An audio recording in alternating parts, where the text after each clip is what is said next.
कर्मण्येवाधिकारस्ते मा फलेषु कदाचन मा कर्मफल हेतुर्भूर्मा ते संगोस्तव कर्मणी.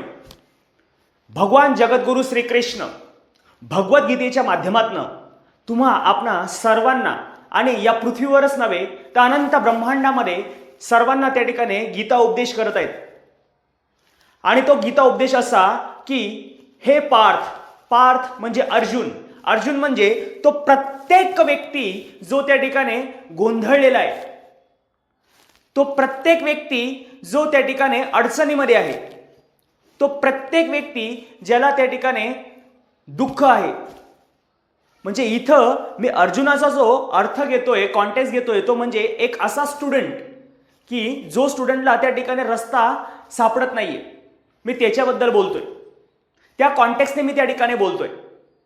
तर तेव्हा भगवान जगद्गुरु श्रीकृष्ण अर्जुनाला त्या ठिकाणी एका विद्यार्थ्यासारखं समजवत आहेत. काय समजवत आहेत?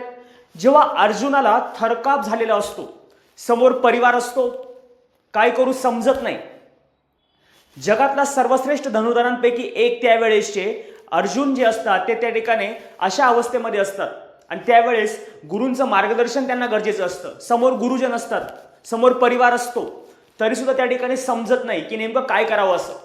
आणि त्यावेळेस सत्याचा मार्ग दाखवतात भगवान जगद्गुरु श्रीकृष्ण त्यांना या श्लोकाच्या माध्यमातून.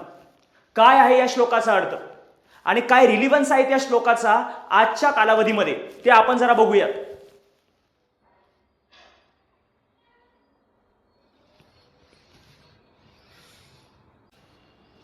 भगवान जगद्गुरु श्रीकृष्ण म्हणतात की हे पार्थ, तुला फक्त कर्म करण्याचा अधिकार आहे, त्याच्या फळावर नाही. म्हणून कर्म करताना फळाची आसक्ती ठेवू नकोस आणि कर्म न करण्याची ओढही ठेवू नकोस. साध्या शब्दात याचा अर्थ असा होतो की आपले काम प्रामाणिकपणे करा, परिणामाची चिंता करू नका, फळाच्या अपेक्षेने कर्म करू नका आणि काहीच करू नये असा विचारही करू नका. तुमचे कर्तव्य तुम्ही करा, परिणाम परमेश्वरावर सोडा.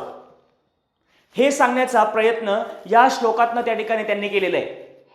आजच्या काळामध्ये होतं काय, आपण ॲक्शन घेत एक राईट डायरेक्शनमध्ये, योग्य दिशेमध्ये आपण कर्म करत नाहीत आणि त्याच्यामुळे आपण कुठे ना कुठे मागे पडतो. निगेटिव्हिटी आपल्यामध्ये भरभरून भरलेली असते. त्याच्यामुळे माझं तुम्हाला पण सगळ्यांना हीच रिक्वेस्ट आहे की जर तुम्ही अभ्यास करत असाल तर अभ्यासावर फोकस करा, बरोबर. रिझल्टची चिंता नका करू, फक्त अभ्यास करा. तुमच्या डेली ॲक्शन्स जे आहे ते योग्य दिशेने, योग्य डायरेक्शनने असल्या पाहिजेत. रिझल्ट ऑटोमॅटिक येणार. देवावर श्रद्धा ठेवा, स्वतःच्या अभ्यासावर विश्वास ठेवा आणि तुम्ही पण तुमचे कर्म करत जा. हार जीत नंतरचा प्रश्न. 2% कमी आले, 2% जास्त आले, नंतरचा प्रश्न. फक्त आणि फक्त तुम्हाला आज तुमचा बेस्ट ऑफ द बेस्ट द्यायचा आहे, याच्यावर फोकस करा आणि त्या प्रत्येक व्यक्तीपर्यंत ही रील पाठवा जो त्या ठिकाणी गोंधळलेला आहे, जेणेकरून त्यांना पण मार्गदर्शन होईल.